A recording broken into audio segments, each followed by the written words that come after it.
Sind Nachtschattengewächse und Lektine eigentlich schädlich?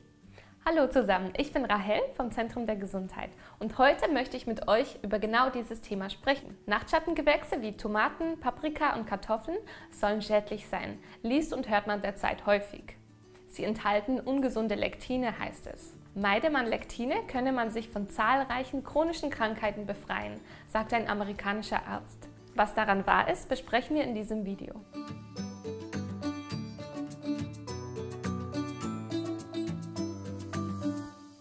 Tomaten, Paprika und Kartoffeln zählte man bisher zu den gesunden Lebensmitteln. Das ist mittlerweile Vergangenheit. Das Problem soll sein, dass diese Gemüse zu den Nachtschattengewächsen gehören. Auch die Chili gehört dazu, die Aubergine oder auch die Goji-Beere. Gerade die Goji-Beere galt jahrelang als eine Art Superfood, jetzt nicht mehr. Jetzt soll sie schädlich, ja geradezu giftig sein.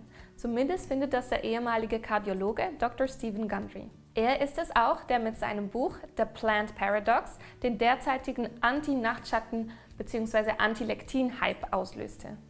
Der Titel der deutschen Ausgabe seines Buches lautet vielsagend Böses Gemüse, wie gesunde Nahrungsmittel uns krank machen. Nach Dr. Gundrys Ansicht sind Lektine die Ursache für chronische Erkrankungen wie Arthritis, Diabetes, Autoimmunerkrankungen, zum Beispiel Hashimoto, das ist eine entzündliche Schilddrüsenerkrankung, und Herz-Kreislauf-Beschwerden, aber auch für Übergewicht. Meide man lektinhaltige Lebensmittel, dann werde man ruckzuck schlank und genauso schnell gesund.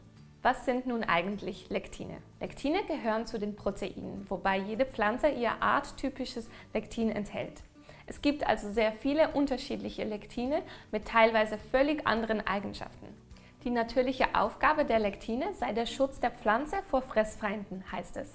Der Mensch gehöre aus Sicht der Pflanze ebenfalls zu den Fressfeinden. Die Pflanze will also den Menschen mit Hilfe der Lektine vertreiben bzw. ihn schädigen. Ganz so logisch ist diese These aber nicht. Denn was nützt der Pflanze eine Strategie, die vom Menschen gar nicht wahrgenommen wird? Schließlich wird kaum jemand unmittelbar nach dem Verzehr von Tomate, Paprika und Co. krank.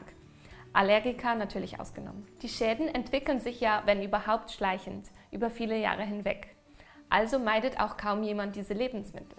Lektine sollen sich an die Schleimhautzellen im Darm binden, was zu einer verstärkten Durchlässigkeit der Darmschleimhaut führt. Jetzt können auch Stoffe die Darmschleimhaut passieren und in den Blutkreislauf gelangen, die dort gar nicht hingehören. Auch die Lektine könnten jetzt durch die löchrige Darmschleimhaut schlüpfen, sich an Blutzellen binden und zu deren Verklumpung führen. Lektine könnten sich auch an andere Zellen binden, sagt Gundry, und auf diese Weise zu Organschäden oder auch einer Insulinresistenz, also einer Diabetesvorstufe führen. Insgesamt sollen Lektine entzündungsfördernde, nerven- und zelltoxische Eigenschaften aufweisen, sowie das Immunsystem aus dem Gleichgewicht bringen können. Beim Fasin, dem Lektine in rohen Bohnen, trifft das auch alles tatsächlich zu. Denn rohe Bohnen sind nicht essbar.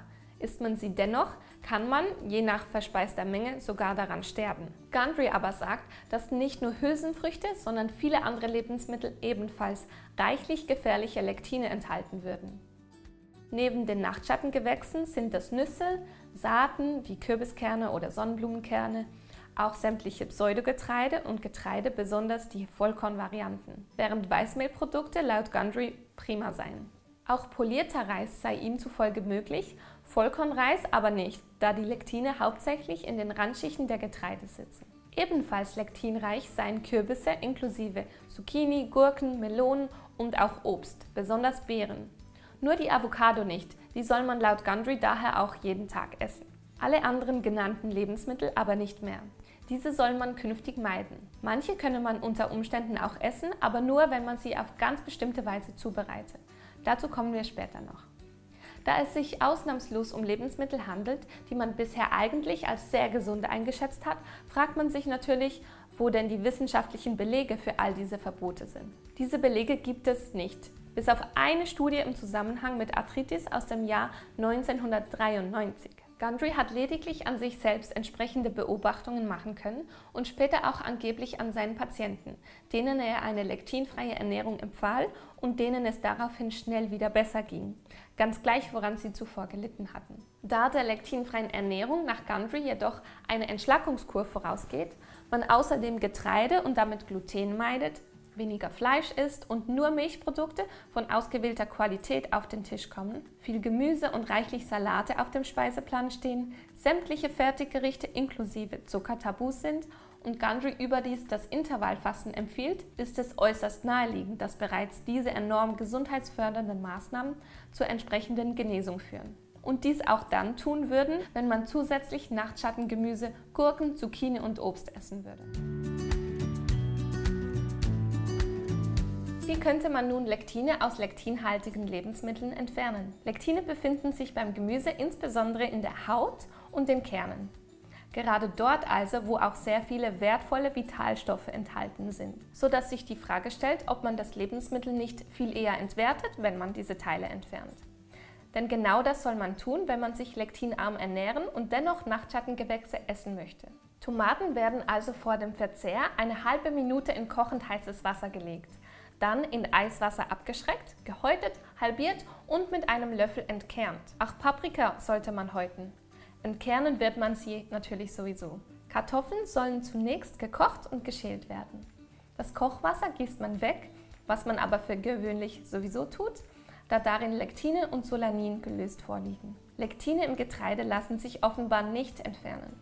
Sie dürfen also grundsätzlich nicht gegessen werden. Pseudogetreide wie Buchweizen und Quinoa aber müsse man laut Gundry einfach nur im Schnellkochtopf zubereiten, wo die Lektine dieser Samen zerstört würden. Hirse sei von Natur aus lektinfrei, da sie sowieso nur geschält im Handel sei und die meisten Lektine in der Schale sitzen. Für Braunhirse, die ungeschält ist, dürfte Gundrys Freifahrtschein nicht gelten. Kernbohnen wie zum Beispiel rote Kidneybohnen sollten 1 Stunde gekocht werden, wenn sie zuvor nicht eingeweicht wurden.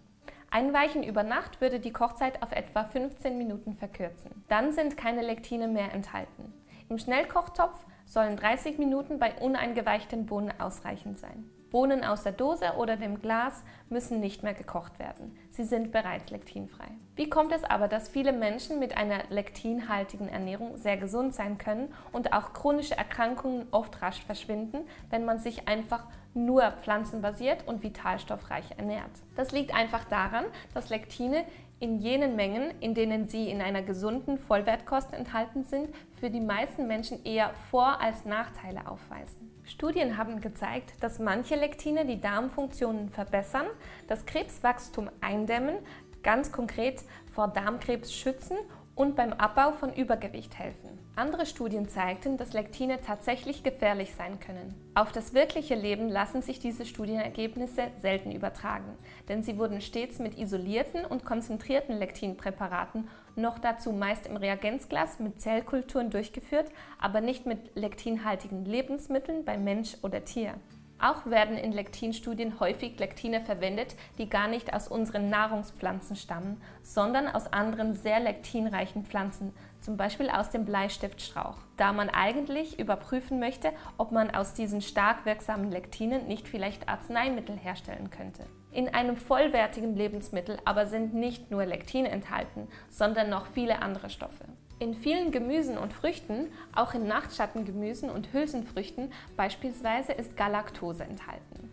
Das ist ein Kohlenhydrat, das manche krebserregenden Lektine binden kann und auf diese Weise vor Krebs schützt. Selbst wenn also Lektine gefährlich wären, gibt es da in den jeweiligen Lebensmitteln auch Stoffe, die sich um die Eliminierung dieser schädlichen Substanzen kümmern. Es ist also nicht besonders klug, sich auf das Schadpotenzial eines einzelnen Stoffes zu konzentrieren, ohne an die möglichen Wechselwirkungen zwischen all den unterschiedlichen Stoffen in einem Lebensmittel zu denken. Gundry bemängelt jedoch nicht nur den Lektingehalt in den Nachtschattengewächsen, sondern auch die Tatsache, dass dort Solanin enthalten ist. Solanin ist ein Pflanzenstoff aus der Gruppe der Alkaloide. Vergiftungen mit Solanin kommen heute so gut wie nicht mehr vor, da moderne Tomaten- und Kartoffelsorten extrem solaninarm sind. Wenn man außerdem bei Kartoffeln grüne Stellen und Austriebe entfernt und bei Tomaten nur ausgereifte Exemplare isst, dann ist Solanin heute kein Thema mehr. Es sei denn, man reagiert überempfindlich auf Solanin und damit auf solaninhaltige Lebensmittel. Genau wie Lektine wird das Solanin für entzündliche Erkrankungen verantwortlich gemacht.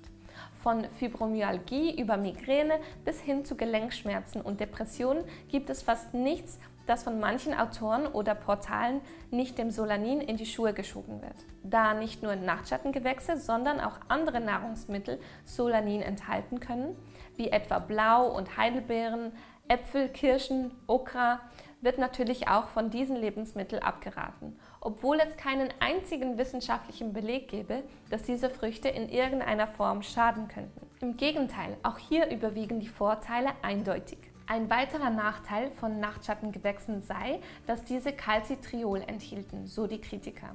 Zum Beispiel die Weston A. Price Foundation, die bereits durch ihr Sojabashing bekannt wurde und zu einer Ernährung rät, die reichlich Fleisch, Innereien, Knochenmarkbrühen und Milchprodukte enthält. Calcitriol ist das aktive Vitamin D.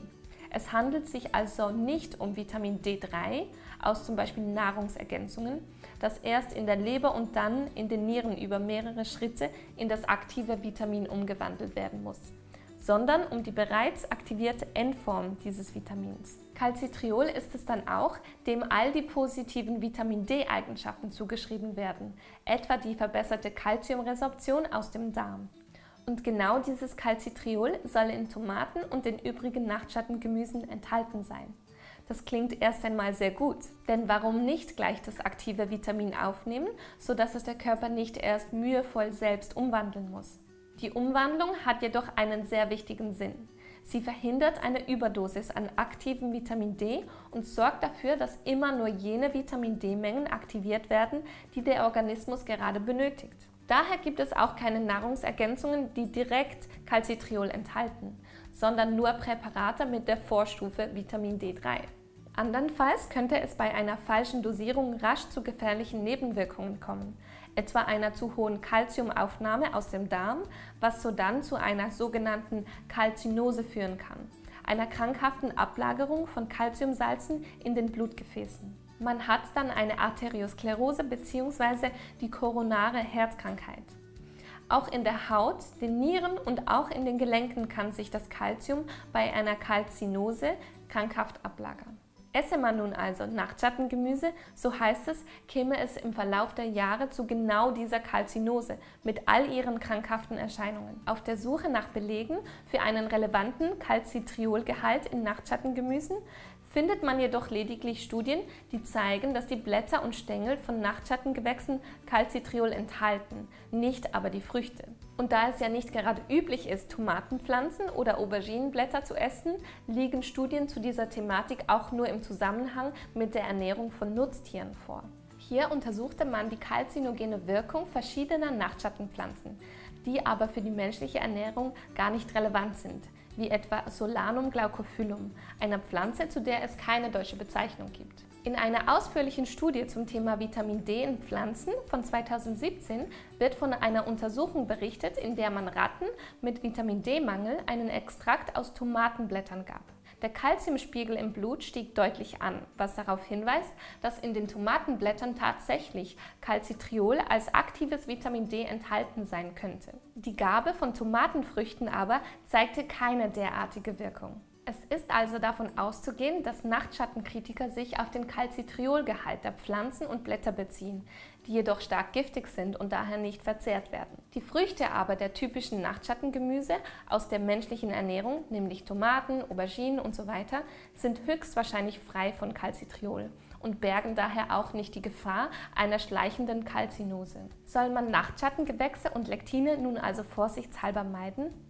Nein, eigentlich nicht. Wer jedoch ohne Erfolge schon alles Mögliche probiert hat und vielleicht auch sagt, oh ja, ich habe Tomaten, Paprika und Auberginen noch nie gut vertragen, kann die lektinfreie Ernährung ausprobieren oder zumindest die Nachtschattengemüse einmal meiden und schauen, ob dies tatsächlich das für ihn oder sie passende Genesungskonzept sein könnte. Denn individuelle Unverträglichkeiten sind immer möglich, selbstverständlich auch auf Lektine bzw. Nachtschattengemüse. Im Allgemeinen aber gelten sowohl die essbaren Nachtschattengewächse als auch lektinhaltige Lebensmittel als sehr gesund. Zahlreiche Studien liegen vor, die zeigen, dass eine gemüsereiche Ernährung und auch eine ballaststoffreiche Ernährung, die unter anderem auch Nachtschattengewächse und lektinreiche Vollkornprodukte enthält, mit einer besseren Gesundheit einhergeht, sodass auch aus diesem Grund nicht von einer grundsätzlichen Schädlichkeit dieser Lebensmittel ausgegangen werden kann. So, das waren nun viele Informationen zum Thema Lektin und Nachtschattengewächsen. Was sind eure Erfahrungen mit dem Thema? Lasst es uns gerne in den Kommentaren wissen. Wir kommen gerne dort mit euch in den Austausch. Bis zum nächsten Mal. Tschüss!